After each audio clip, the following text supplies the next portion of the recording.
52 വരെയുള്ള വാക്യങ്ങൾ. നിനക്കു മഹത്വം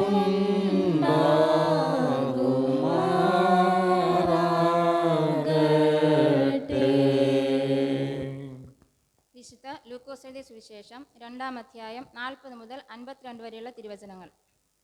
പൈതൽ വളർന്നു, ജ്ഞാനം നിറഞ്ഞു, ആത്മാവിൽ ബലപ്പെട്ടു പോന്നു, ദൈവകൃപയും അവന്മേൽ ഉണ്ടായിരുന്നു.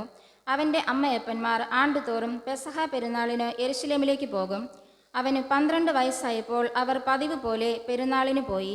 പെരുന്നാൾ കഴിഞ്ഞ് മടങ്ങിപ്പോരുമ്പോൾ ബാലനായ യേശു യെരുശലേമിൽ താമസിച്ചു. അമ്മയപ്പന്മാരോ അറിഞ്ഞില്ല. സഹയാത്രക്കാരുടെ കൂട്ടത്തിൽ ഉണ്ടായിരിക്കും എന്ന് അവർ ഊഹിച്ചിട്ട് ഒരു ദിവസത്തെ വഴി പോന്നു. പിന്നെ അവനെ ബന്ധുക്കളുടെയും പരിചയക്കാരുടെയും ഇടയിൽ തിരഞ്ഞു.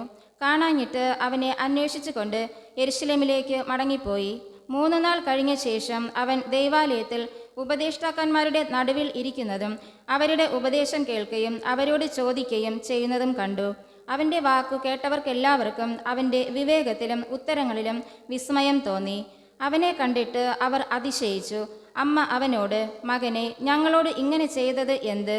നിന്റെ അപ്പനും ഞാനും വ്യസനിച്ചു കൊണ്ട് നിന്നെ തിരഞ്ഞു എന്ന് പറഞ്ഞു. അവൻ അവരോട്, എന്നെ തിരഞ്ഞത് എന്തിന്? എൻ്റെ പിതാവിനുള്ളതിൽ ഞാൻ ഇരിക്കേണ്ടത് എന്ന് നിങ്ങൾ അറിയുന്നില്ലയോ എന്ന് പറഞ്ഞു. അവൻ തങ്ങളോട് പറഞ്ഞ വാക്ക് അവർ ഗ്രഹിച്ചില്ല. പിന്നെ അവൻ അവരോട് കൂടെ ഇറങ്ങി നസ്രയത്തിൽ വന്ന് അവർക്ക് കീഴടങ്ങിയിരുന്നു. ഈ കാര്യങ്ങളെല്ലാം അവൻ്റെ അമ്മ ഹൃദയത്തിൽ സംഗ്രഹിച്ചു.